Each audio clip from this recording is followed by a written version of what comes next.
Bonsoir, je suis ravi de vous retrouver pour une nouvelle émission Le Micro du Soir. Aujourd'hui, nous accueillons à nouveau le grand reporter Éric de la Varenne. Nous l'avions invité une première fois il y a exactement 3 ans. Il était alors basé à Bucarest. Désormais, Éric de la Varenne vit à Athènes, où il travaille notamment pour la chaîne franco-allemande Arte et d'où il couvre les pays des Balkans, mais aussi l'Ukraine. Précédemment, Éric de la Varenne a été le correspondant d'Arte, de France 24 et de Radio France pendant plusieurs années en Égypte, en Tunisie, en Afghanistan et au Pakistan. Éric de la Varenne, bonsoir. Bonsoir. Merci d'être de nouveau avec nous au micro du soir. Alors, je tenais à vous inviter à nouveau pour parler surtout de l'Ukraine et des dessous de la série intitulée « Un opéra en guerre » que vous avez réalisé pour Arte. J'indique que cette série de 4 épisodes est toujours disponible et en accès libre sur arte.tv depuis la Roumanie également. Et je la recommande fortement à nos auditrices et auditeurs.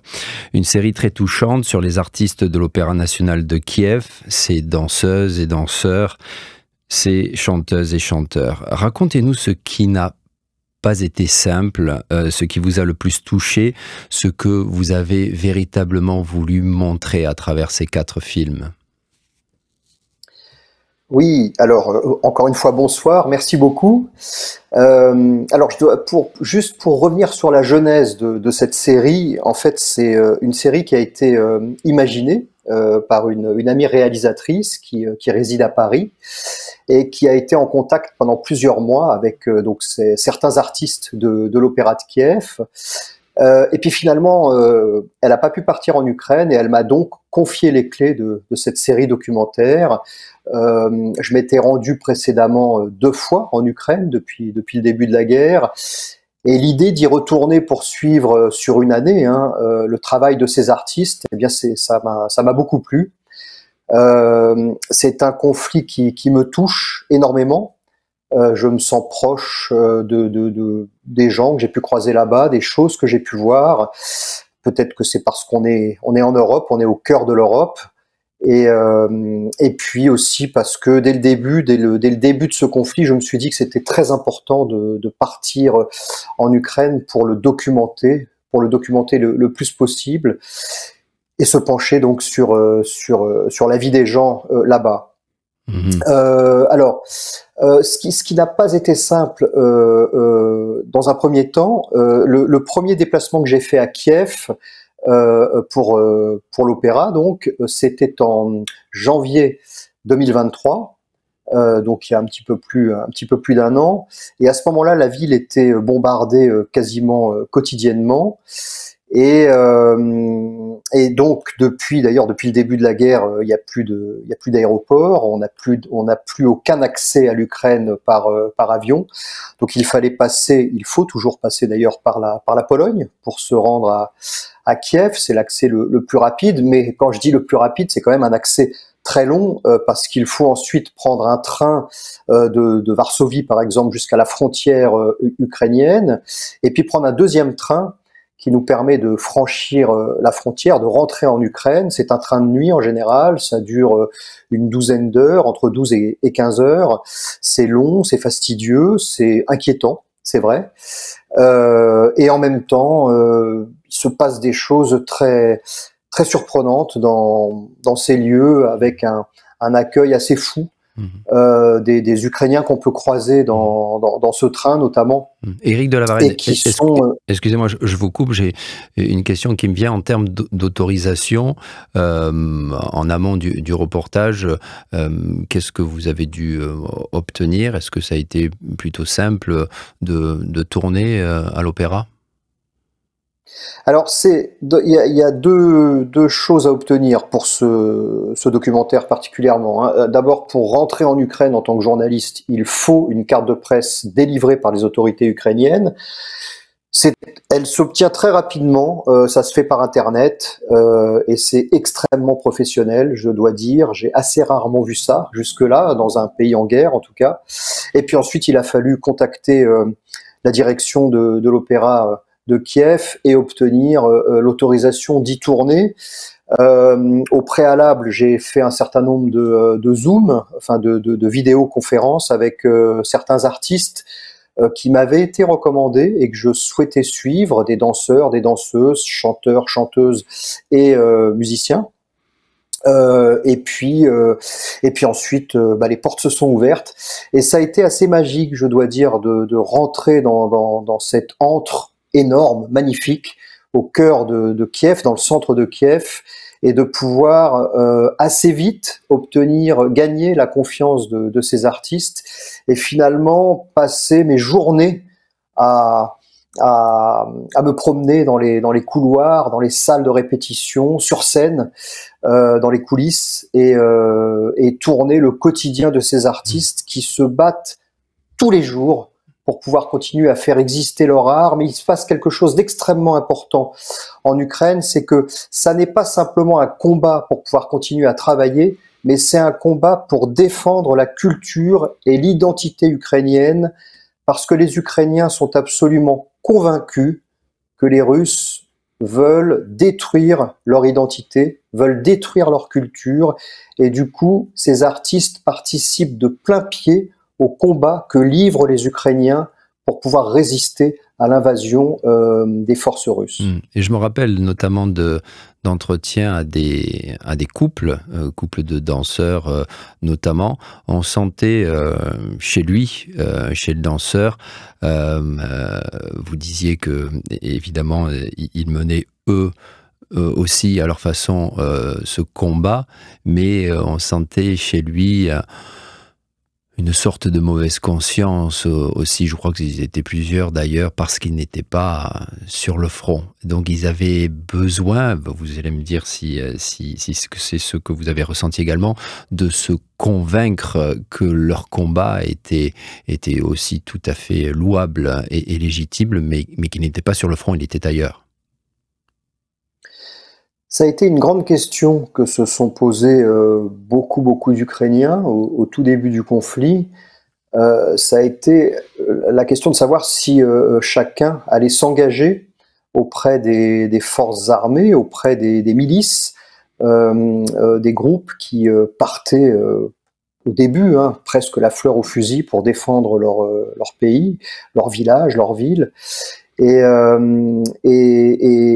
donc, beaucoup d'entre eux ont hésité, beaucoup d'entre eux ont rejoint aussi des unités qui donnaient une formation assez succincte, assez rapide, un entraînement armé.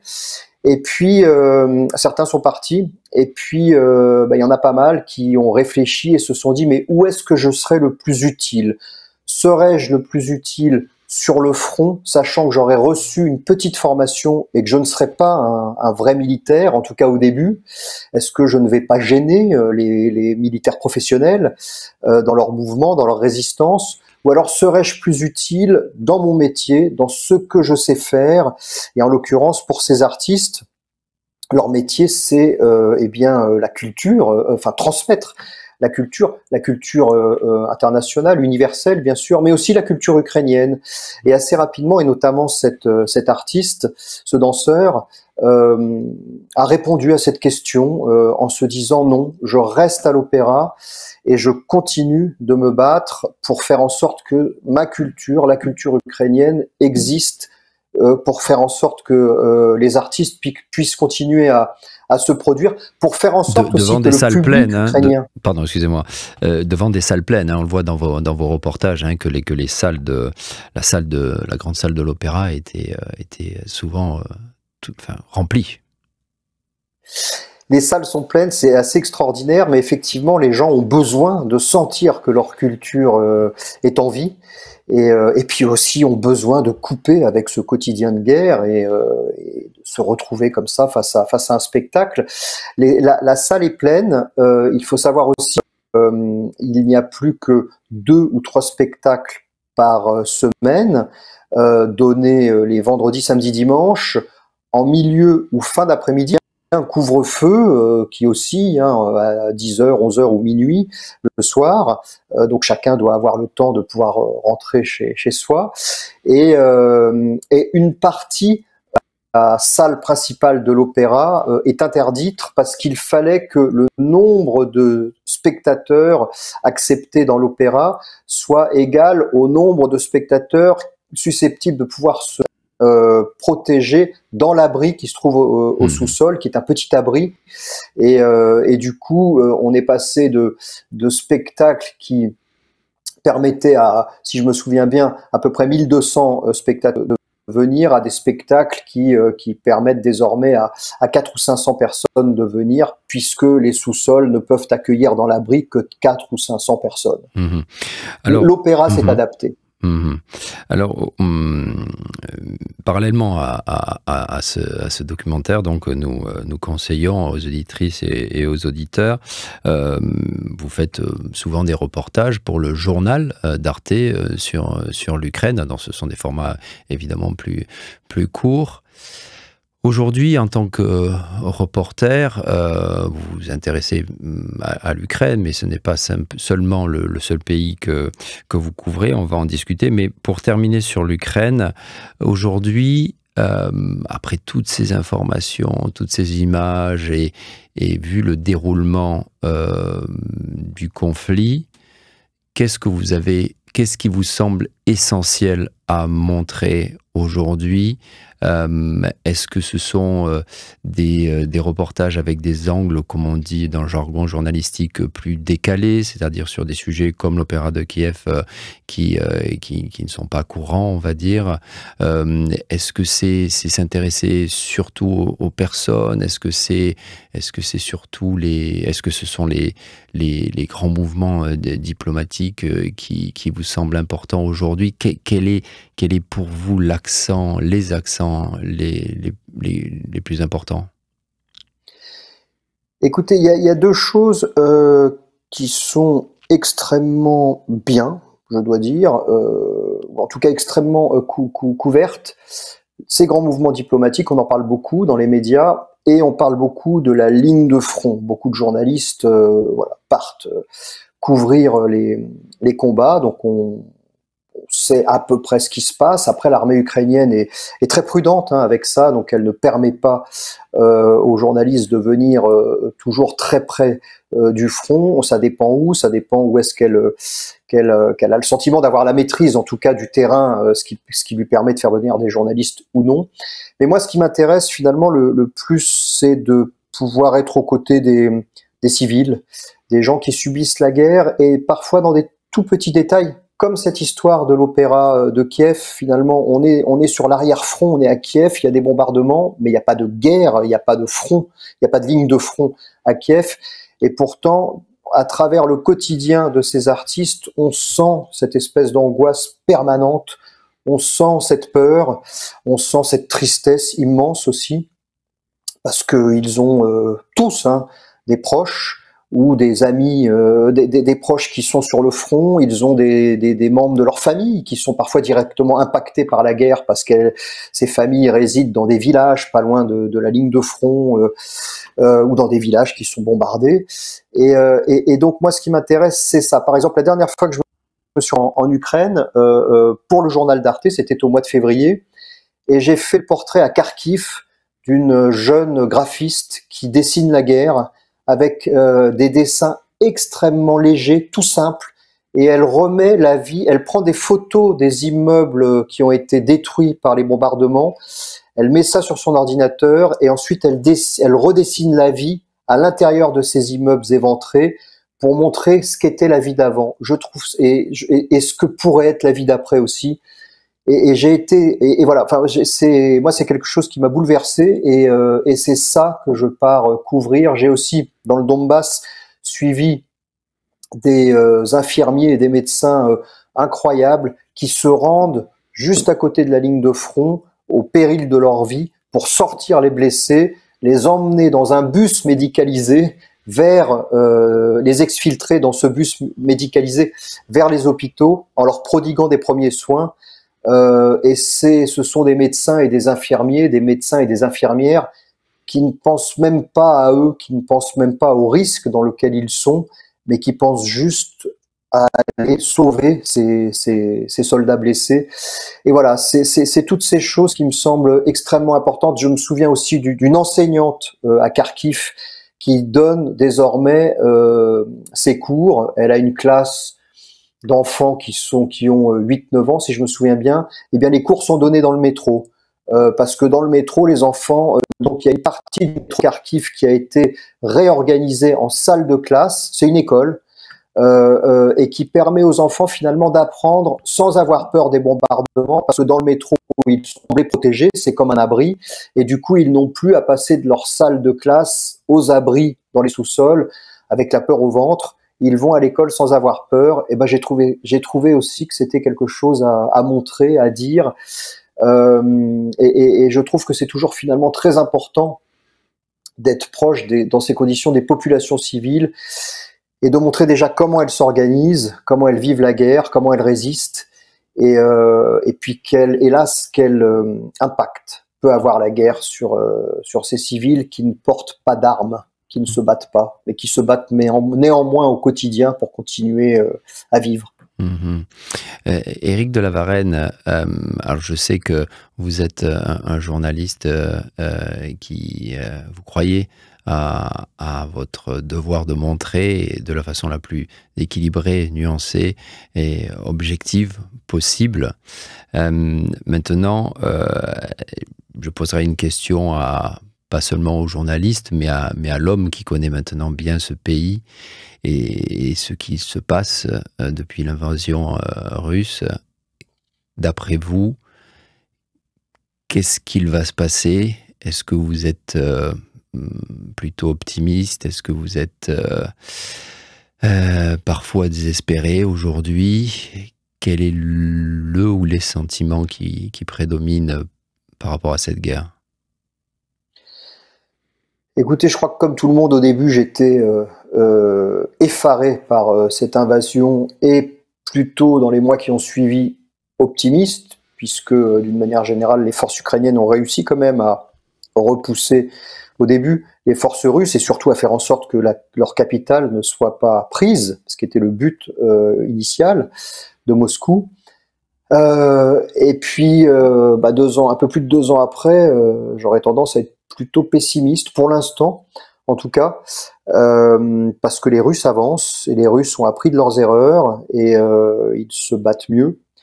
Il y a encore quelques semaines, j'étais même très pessimiste. Heureusement, les États-Unis ont enfin décidé de l'envoi d'une enveloppe financière conséquente, très conséquente même pour l'Ukraine, ce qui va permettre aux forces ukrainiennes d'acheter des armes. 60 milliards, hein, c'est ça, hein, 60 milliards de dollars, ouais. De dollars, voilà, exactement. Et donc ça va leur permettre d'acheter des armes qui manquent cruellement. Actuellement, on estime que le ratio de tirs d'obus, par exemple, c'est 1 pour 10. Quand les Ukrainiens en tirent 1, les Russes en tirent 10. Donc ça fait une différence énorme. On sait aussi que les Russes préparent une nouvelle offensive et qu'ils vont certainement parvenir à enfoncer une partie des lignes de défense ukrainiennes. Et puis, et je crois que c'est aussi quelque chose qui a une très forte résonance en Roumanie, mais il me semble qu'il va falloir à un moment donné montrer encore plus fermement à Poutine qu'on est prêt à l'affronter aux côtés des Ukrainiens. On le fait déjà en envoyant des armes et en aidant comme on peut les forces ukrainiennes, mais on est en train de se demander où est-ce qu'il va s'arrêter, et il suffit simplement d'écouter ses discours et d'écouter les discours de ses proches pour comprendre les menaces que ce gouvernement fait peser évidemment sur l'Ukraine, mais aussi sur le reste de l'Europe, et je trouve ça assez angoissant. Après, il y a une autre inquiétude, c'est l'idée que Donald Trump puisse reprendre les rênes des États-Unis dans quelques mois, alors qu'il l'a dit très très clairement aussi, s'il reprend les rênes des États-Unis, il désengagera son pays de l'effort qu'il est en train de fournir depuis le début pour aider les Ukrainiens. Tout ça est inquiétant. Et c'est d'autant plus inquiétant que je trouve qu'on assiste actuellement à une résistance exceptionnelle de la part des Ukrainiens qui n'ont pas grand-chose et qui se battent corps et âme pour faire en sorte que leur pays demeure. Juste ça. Mmh. Alors, je le disais en introduction, vous êtes basé à Athènes, vous signez d'ailleurs Arte Balkan. Hein. Comment votre regard sur l'Europe s'est-il modifié depuis que vous êtes basé alors Athènes, c'est l'Europe du Sud-Est. Auparavant, je le mentionnais, vous étiez à Bucarest. Vous couvrez les Balkans, vous couvrez l'Ukraine, vous connaissez bien tous ces pays. Comment votre regard sur l'Europe s'est-il transformé, s'il s'est transformé? Ah oui, il s'est transformé énormément en quelques années. En fait, j'ai découvert l'Europe de l'Est que je ne connaissais pas, mais que je ne connaissais pas du tout, vraiment. Comme vous le disiez, j'ai passé un an à Bucarest, ça a été une très belle expérience, j'ai adoré la Roumanie. Et puis, je dois dire que c'est un pays dont j'avais entendu parler depuis ma plus tendre enfance, parce qu'une partie de ma famille vient de Roumanie, du nord de la Roumanie, de Botoșani. Donc, j'ai été élevé avec un certain folklore roumain et puis les souvenirs de ce qu'on me racontait de la Roumanie. Donc c'est un pays qui a toujours été là et j'ai été très très ému d'ailleurs quand je suis arrivé à Bucarest la première fois, et j'ai été aussi très ému quand j'ai pu, notamment grâce au reportage que j'ai fait pendant un an, me déplacer à gauche et à droite dans ce pays. Je suis, comme vous le disiez, donc installé à Athènes désormais. J'ai eu l'occasion de me rendre en Bulgarie, en Macédoine du Nord. J'avais été il y a longtemps en Bosnie, Croatie, etc. Et ce que je perçois avant tout de cette région, et je trouve que c'est très important, c'est que il y a un attachement très fort à l'Europe et à l'Union européenne. En tout cas pour les pays qui en sont membres. Et je trouve ça émouvant de l'entendre, de l'observer, pour un Européen convaincu comme moi, parce que c'est un discours qu'on n'entend pas toujours en France, ou en tout cas en Europe de l'Ouest, dans certaines régions de l'Europe de l'Ouest. Et je trouve que l'Europe de l'Ouest a beaucoup à apprendre de l'Europe de l'Est. Et ça, c'est aussi quelque chose qu'on ne fait pas toujours. On ne fait pas toujours ce pas de l'Ouest vers l'Est. Et d'ailleurs, je crois qu'il y a quelque chose qui est en train de se passer actuellement avec la guerre en Ukraine. Je me demande si les centres de décision de l'Union européenne, qui étaient très centrés sur l'Ouest, ne sont pas doucement en train de se déplacer de l'Ouest vers l'Est. Et je trouve que c'est un mouvement très intéressant à observer.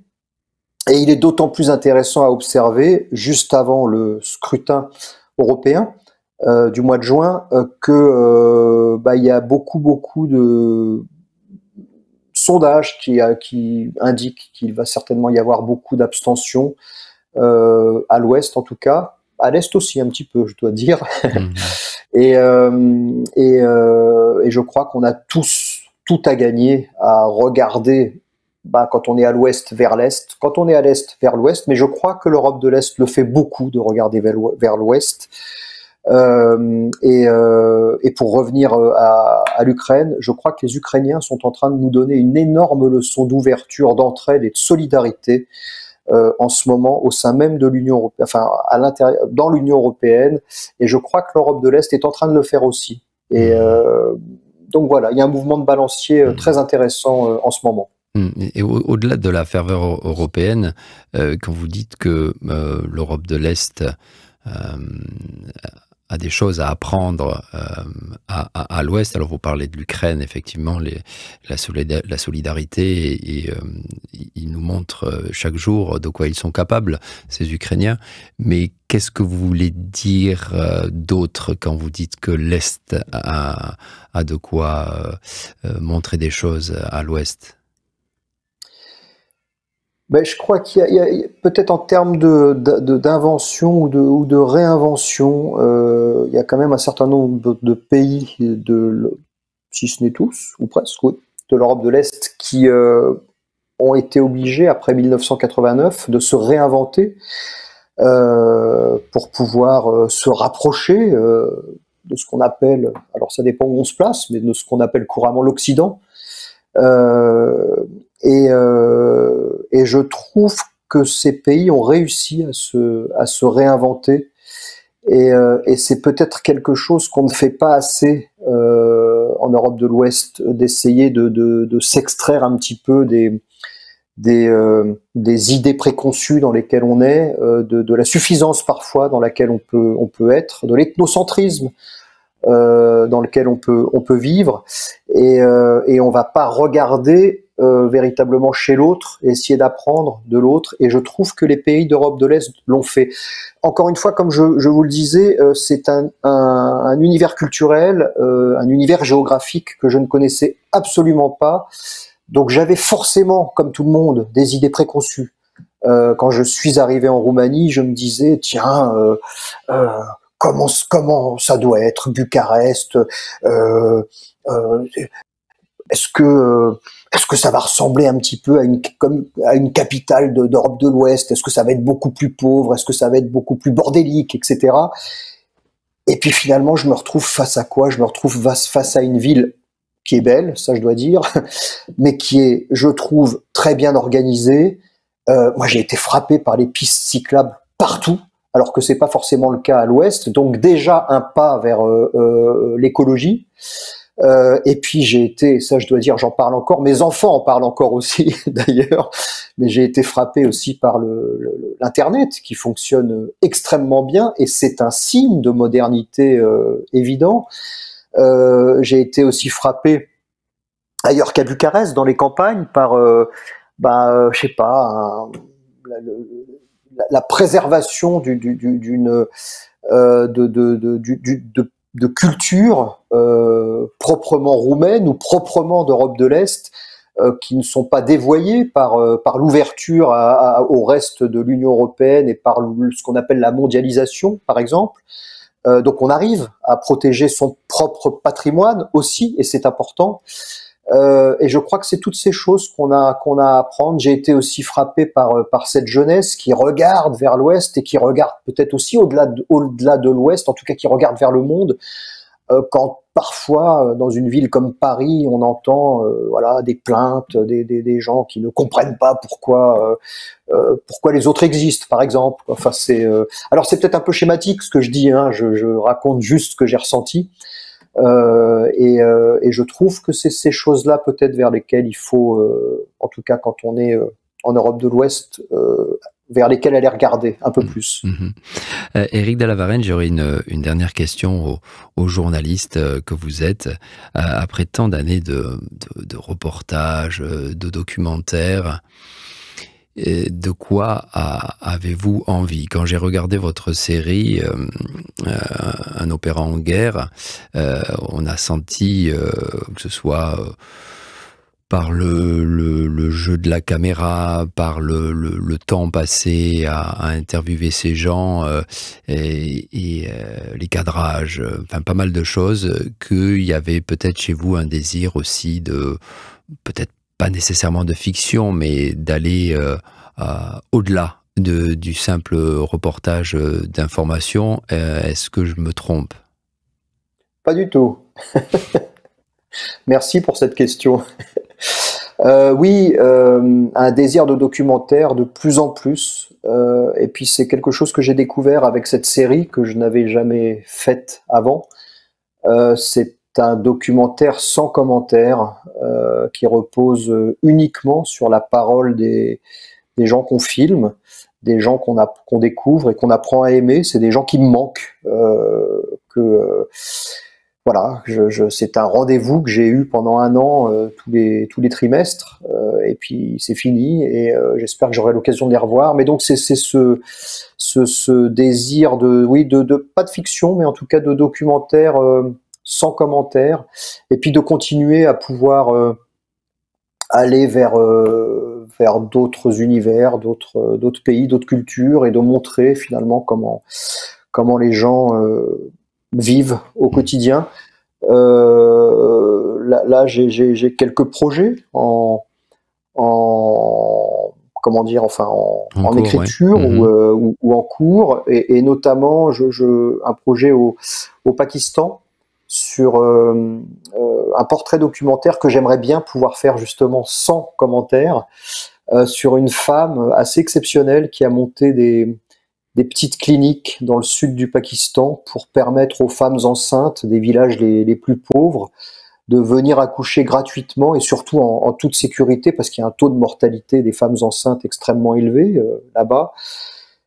Eh ben, c'est une femme qui se bat quotidiennement pour pour permettre ça, et elle a monté notamment donc des petites cliniques, mais elle a monté aussi des petits bateaux qui sont des petites unités médicales qui passent de village en village, alors de village côtier en village côtier, d'île en île, pour à la fois faire de la prévention et aussi permettre à des femmes enceintes parfois qui n'ont pas la possibilité de se déplacer et qui la plupart du temps accouchent chez elles, de monter vite sur le bateau et de partir vers l'hôpital le plus proche. Et elle fait ça avec comment dire, Un dévouement. Un dévouement, et puis en silence, enfin sans faire parler d'elle, et avec une grâce que j'ai trouvée très très émouvante. Mmh. Voilà, c'est pour parler de ces gens-là et continuer à parler de ces gens-là que le documentaire m'intéresse d'autant plus. On sent que vous aimez aussi garder le lien avec les pays où vous avez vécu, parce que le Pakistan, comme je le disais, est un pays que vous connaissez. Éric de La Varenne, merci infiniment d'avoir été avec nous.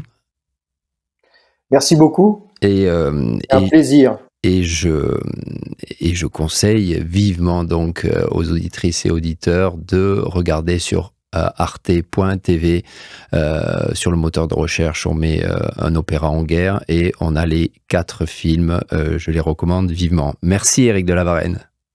Merci, à bientôt. Chères auditrices, chers auditeurs, c'est tout pour ce soir. Je vous dis à la semaine prochaine, même endroit, même heure. Et d'ici là, Week-end Plakout. Au revoir.